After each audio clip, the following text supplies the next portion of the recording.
Sorry about that, got a phone call, god damn it.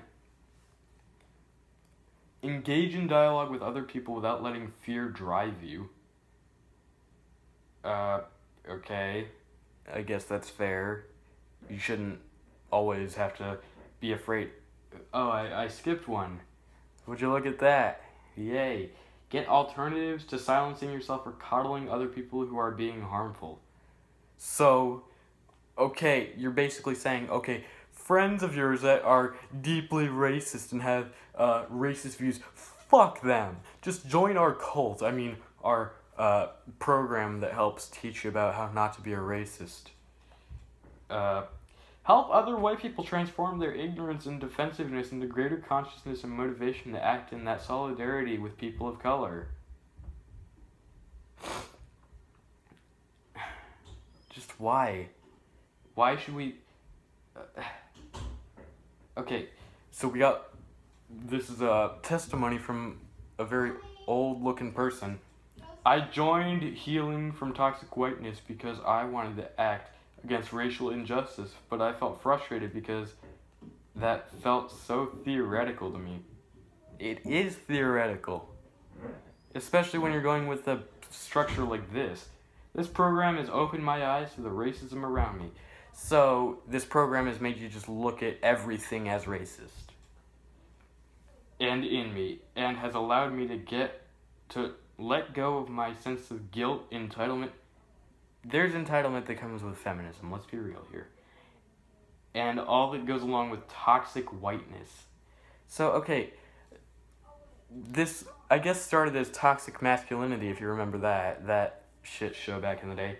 And now it's going from basically fuck men to fuck white people. I can now be closer to others, including people of color, because I am becoming my real self, and that has been such a gift. You are not being closer to others when you're in this course, because you're basically being taught to keep white people away because they're racist. How this online program works. Activism isn't one size fits all, and neither is this program. No fucking shit. Everyone's time, capacity, and engagement style is different. So here's how we've built this program to fit into your schedule. Their schedule, okay. 10 video modules, 10 weeks of in-depth video-based coverage content with transcripts to help you integrate this approach into your life. The image that they show is disgusting. It is like the most constipated looking Asian I've ever seen. Supporting materials, readings, exercises, and guided visualizations supplement the video training sessions. Why would you need exercises? If it's just being hammered in, you're racist, because you're white. You shouldn't need exercise. Private Facebook group. Oh yes, so you can mingle amongst your other racist friends. A private Facebook group exclusively for program members to support each other and work through challenges together. So an echo chamber. Lifetime access. Once again, like I said in my previous video, why the hell would you need lifetime access? Lifetime access to the modules so you can revisit them as often as you'd like, whenever you'd like. Oh, sorry, I need to go back and learn about how I'm privileged and how my whiteness is toxic. Once you enroll, you'll have access to Module 1 of the course, and each week after that, you'll get an email letting you know that the next module is ready to be accessed. You can access the modules on Teachable's platform at any time from anywhere. Oh, the curriculum? Oh boy, and I thought Common Core was bad. Fuck. Okay, curriculum. Drawing upon mindfulness and other Buddhist practices. Why Buddhism? Okay. You think you're gonna reincarnate as someone not white? Oh, fuck, my foot. Ow. Sorry, foot hurts. Ow. Okay. This compassionate activism program is broke out into 10 modules released weekly. Why do you keep calling it compassionate activism? Is it just a way to, like, mask the true intentions? I'll just read the titles of the modules, I guess. Module 1, a framework on how white supremacy emotionally harms white people. Really? Actually, no, I'm going to read the actual thing. While white supremacy obviously benefits white people in many societal, social, and material ways, it's actually far more emotionally harmful than we realize. Since our society struggles to acknowledge the pain of people of color from racism, it's understandable that we don't for white people either. Oh, you're gonna try and be like, oh, we need to acknowledge racism that white people feel, despite the fact that people can't be racist to white people because they're in power. However, the too common reaction of white people expressing disproportionate anger and denial at the mere mention of racism reveals there's some deep pain they're running away from. I won't get angry if we talk about racism. In fact, I'll be glad to. I will sit down and talk about it with you. I mean, you'd probably walk away angry, but, you know, that's neither here nor there. However, during colonial America, of course, you have to mention that, white supremacy began to offer people of European descent a Faustian bargain, granting them white privilege in exchange for their own humanity and pre-racism sense of identity.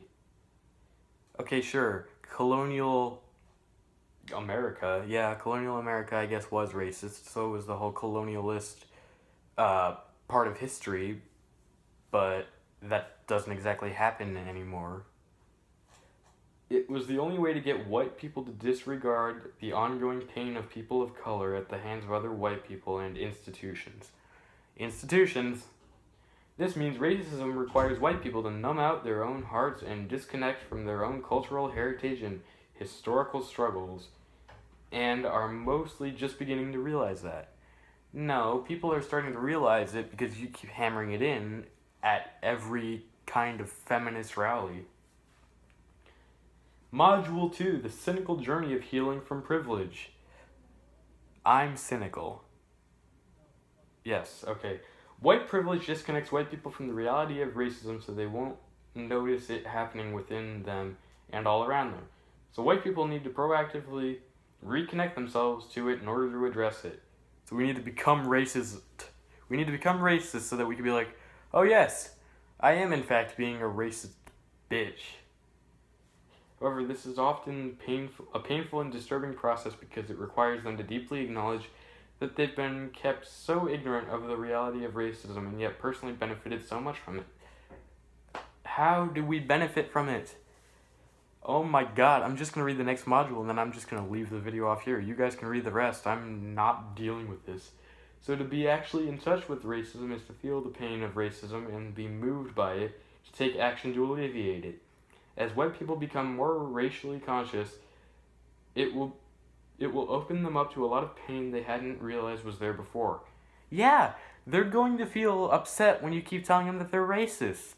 No shit. Module 3, the compassionate activism approach. Compassionate.